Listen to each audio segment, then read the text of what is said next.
Hey everyone, my name is Nigel. I apologize in advance for seeing the mic in my shot the entire time, but I had to get it this close to get the proper levels. So anyways, today I'm going to be doing a review of the Canon 24mm f2.8 STM lens.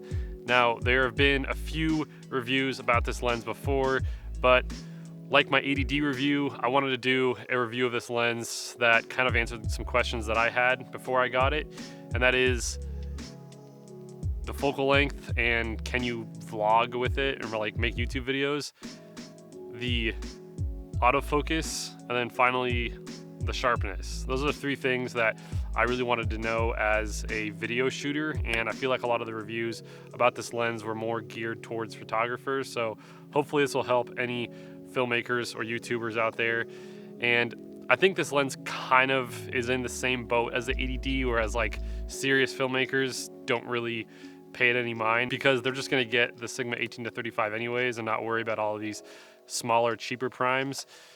Whereas a lot of the newer YouTubers probably look at this lens as well as like this, Canon 50mm, which I promise I won't do a review on this because there's like hundreds of reviews of this lens on YouTube and I'm just not going to add to that archive. But the 24mm is kind of interesting because you hear 24mm and you think that it's a wide angle, but this lens is actually only designed for crop sensor cameras like the Canon ADD, the SL2, the T7i, even the C100. So this will work on all those crop sensor cameras, but it will not work on a full frame camera, which is kind of a bummer because if you had a full frame camera, I feel like this would be a killer lens for vlogging because it's so small and so light, but this only works on crop sensor cameras. So what does that mean? Well, on Canon APS-C size sensor cameras, they have a 1.6 crop factor.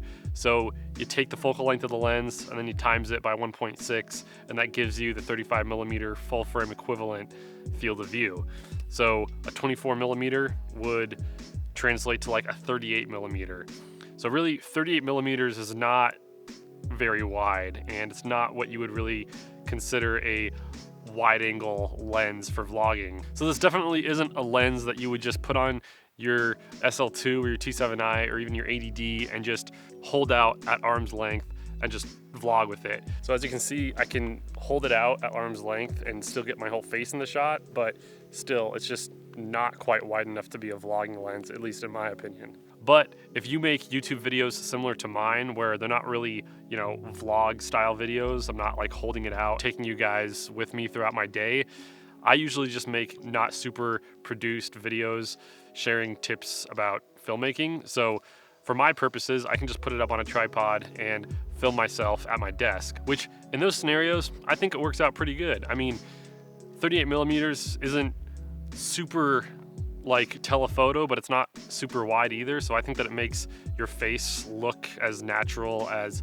it would look without being too cropped in to where you can't see anything. So, when I make YouTube videos at my desk or something like that, I usually have it like 2 to 3 feet away from me, and I can get a nice wide shot and still get my laptop in the background and, still frame myself fairly well. Even now, I only have the camera like maybe 2 to 3 feet away from me, and it gives me a pretty nice shot to where it's not super zoomed in, but it's also not super wide either.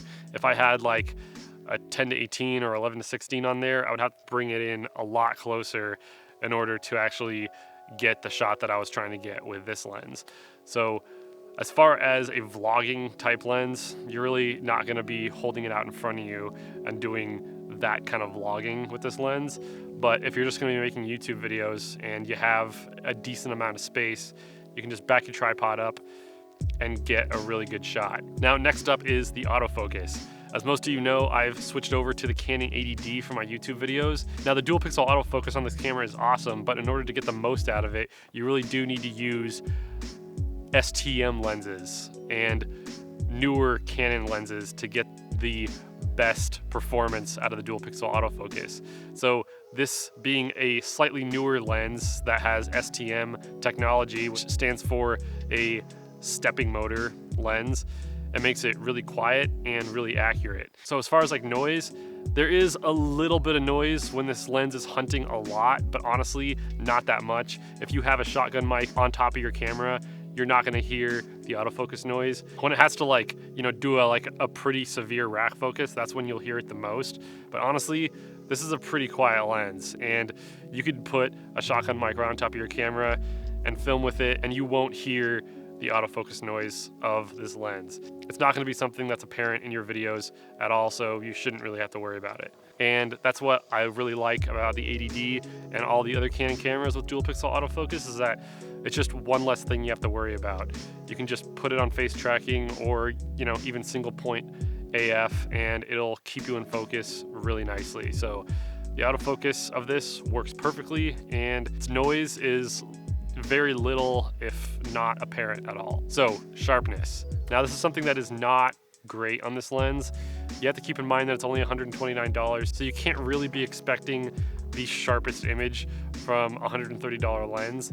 But I was expecting about as sharp as like the 50mm f1.8, and sadly it's just not as sharp as the 50, but it's definitely usable for YouTube.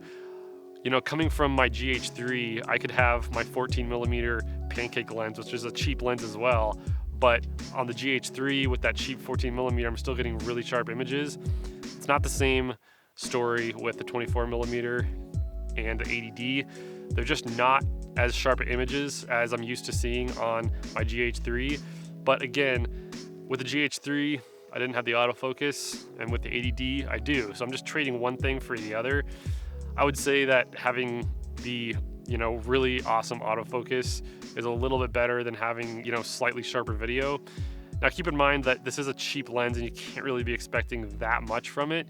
In photos, like, the photos looked perfectly sharp enough for most cases, you know, especially Instagram or just, you know, candids or something like that. But as far as video goes, it's not the sharpest, but I think that for most cases, if you just add a little bit of sharpening in post, it can help fix that a little bit. You don't want to add too much because that can look really bad, but just that little extra sharpening in post will really help your image coming from this 24mm.